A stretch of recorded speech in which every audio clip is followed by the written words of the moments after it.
সারা বাংলাদেশ ব্যাপী আমরা স্বাস্থ্য সেবাকে নিশ্চিত করার লক্ষ্যে আমরা সমস্যাগুলি নির্দিষ্টকরণ করতেছি সমাধানের লক্ষ্যে।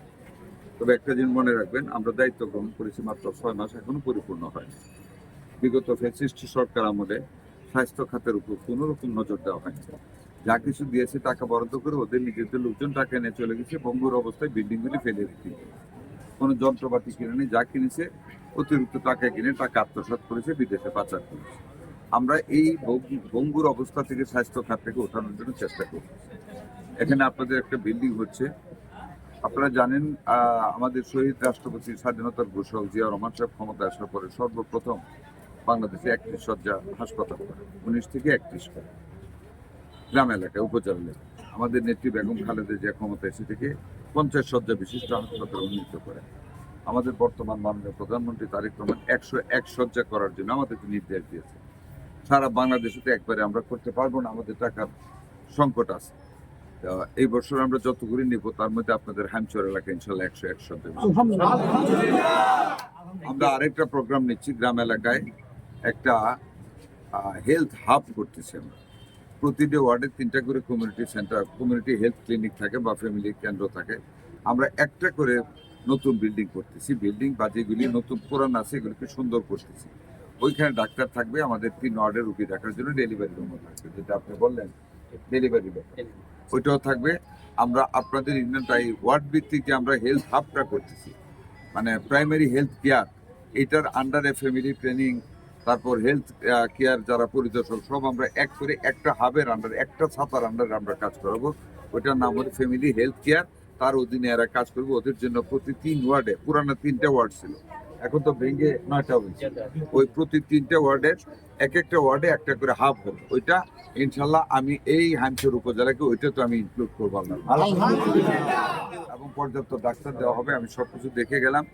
এখানে যাদের অবহেলা আছে সিভিল সার্জনকে উদ্যোগ করতে বলেছি আমি এখান থেকে, কারণ ওনার কোনো খেয়ালই নেই আমার এখানে অ্যান্টি র্যাবিস ভ্যাকসিন পাইনি, তারপর ডেঙ্গুর ভ্যাকসিন ইঞ্জেকশন পাইনি। তো এইগুলি যে উত্তর পেয়েছে এতে আমি সন্তুষ্ট হতে পারি। বিএইচএফ চিঠি দিয়েছে, উনিও দায় সারা মতো চিঠি দিয়ে বসেছিল। একটা রুগী আসছে আমার কুকুরের কামড়ে মারাও যেতে পারতো, যাক আল্লাহ রহমত করেছে। আমি অর্ডার দিয়েছি ঢাকা থেকে আজকে গিয়ে ভ্যাকসিন আনার জন্য, আমাদের ভ্যাকসিনের অভাব নেই। ইউনো সাহেবকে বললো ভ্যাকসিন দিতে পারতেন। বাথরুমের অবস্থা দেখেছেন, একটা করে একটা লেবার রুম ইউনো সাহেবরা করে দিয়েছেন। আমি এখানে কিচেন রুমের ভিতর থেকে সিলিন্ডারটা বাইরে সরিয়ে নেওয়ার জন্য ইউনো সাহেবকে বলেছি, উনি সেটা করে দেবেন। বাথরুমটাও উনি যে বাথরুম দেখেছি এটা একেবারে কি বলবো যত অবস্থা, সেই বাথরুমটা ইউনো সাহেব করিয়ে দেবেন। আর যত তাড়াতাড়ি পারি আমি এক্সিকিউটিভ ইঞ্জিনিয়ারের সাথে কথা বলেছি, আমাদের ওই বিল্ডিং এর কাজটা শেষ হবে, নতুন বিল্ডিং এর কাজ শুরু হয়ে জয়েন হয়ে 101 শয্যা বিশিষ্ট হাসপাতাল হবে, যেটার মধ্যে নতুন প্যাথোলজি দিব আমরা, অত্যাধুনিক প্যাথোলজি থাকবে, লেবার রুম থাকবে মানুষের করার জন্য, তারপর আপনার থাকবে ওই যে ফিজিওথেরাপি সেন্টার আলাদা করে থাকবে। ফিজিওথেরাপির জন্য একজন পুরুষ থাকবে পুরুষের জন্য, মহিলা থাকবে মহিলাদের জন্য। ওই হাসপাতালটাতে আমরা জায়গা খালি রাখতেছি, 10 শয্যা বিশিষ্ট ডায়ালিসিস সেন্টার হবে কিডনির, যেটা আমরা পর্যায়ক্রমে করবো আগামীতে। এখন শুরু হচ্ছে মেডিকেল কলেজ হাসপাতাল এবং জেলা হাসপাতালে, 50 শয্যা মেডিকেল কলেজ হাসপাতালে হবে ডায়ালিসিস কিডনি রোগীর জন্য, আর জেলা সদর হাসপাতালে হবে 10 শয্যা ডায়ালিসিস। অলরেডি আমরা মেশিন কেনার জন্য দরপত্র আহ্বান করার কথা বলে ফেলেছি, সবকিছু ফাইনাল হয়ে গেছে, লোকবলও পেয়েছি, ডাক্তারও আমরা রেডি করছি। তার পরবর্তী পর্যায়ে আমরা আপনাদের উপজেলা লেভেলে এসে পড়বো ডায়ালিসিস দেওয়ার জন্য, যাতে কিডনি রোগীদের বাইরে না যেতে হয়। আগামী আমাদেরকে একটু সময় দেন, একটা ভঙ্গুর অবস্থা থেকে আমরা স্বাস্থ্যটাকে উন্নত করতে চাচ্ছি। ইনশাল্লাহ আমরা আশাবাদী, আমাদের বর্তমান মাননীয় প্রধানমন্ত্রীর নেতৃত্বে আমরা, আমাদের মাননীয় এমপি সাহেব লোকাল আছেন, উনি দেখেন উনি কত দরদ আপনাদের জন্য। আমার প্রোগ্রাম ছিল অবশ্য লক্ষ্মীপুরে যাওয়ার আগে, ওনাকে আমি বলি না, তুমি আমার বলছেন আমার এনে যেতে হবে, তারপর আমি কিন্তু ওনাকে যে দিয়ে, উনি একমাত্র এমপি যাকে আমি জানাই আসছি, উনিও কাউকে বলেন। মাননীয় মন্ত্রী, আরেকটা বিষয়, আমাদের এখানে অ্যাম্বুলেন্স আছে কিন্তু ড্রাইভার নাই। পাশাপাশি আরেকটা বিষয়, আমাদের এখানে বিভিন্ন ডায়াগনস্টিক সেন্টার আছে, ডায়াগনস্টিক সেন্টারগুলোতে ভালো ধরনের টেকনোলজিস্ট নাই। আমরা আসলে এখানে যারা বিভিন্ন ধরনের ল্যাব টেস্টগুলো হয়, এখানে আসলে অনিরাপত্তার মধ্য দিয়ে আসলে এটা চিকিৎসাটা হচ্ছে আর কি। এই বিষয়ে যদি আপনাদের সারা বাংলাদেশে একটা প্রবলেম, অ্যাম্বুলেন্সের কোনো ম্যান পাওয়ার নেই, ড্রাইভার নেই, তেলের কোনো বরাদ্দ নেই, এগুলো নিয়ে কথা হচ্ছে। আমরা তো আনসার দিয়েছি ডাক্তারদের নিরাপত্তার জন্য, আনসার পেয়েছেন এখানে, আনসার দিয়েছি ডাক্তারদের নিরাপত্তার জন্য।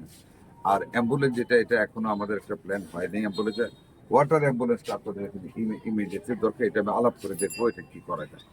তবে আমি চেষ্টা করবো আপনার আমাদের এখানে পর্যাপ্ত ইউনিয়ন স্বাস্থ্য কেন্দ্রগুলি আলহামদুলিল্লাহ অ্যাকোমোডেশনগুলি পর্যাপ্ত আছে, বাট ম্যান পাওয়ার একদমই পুয়ার।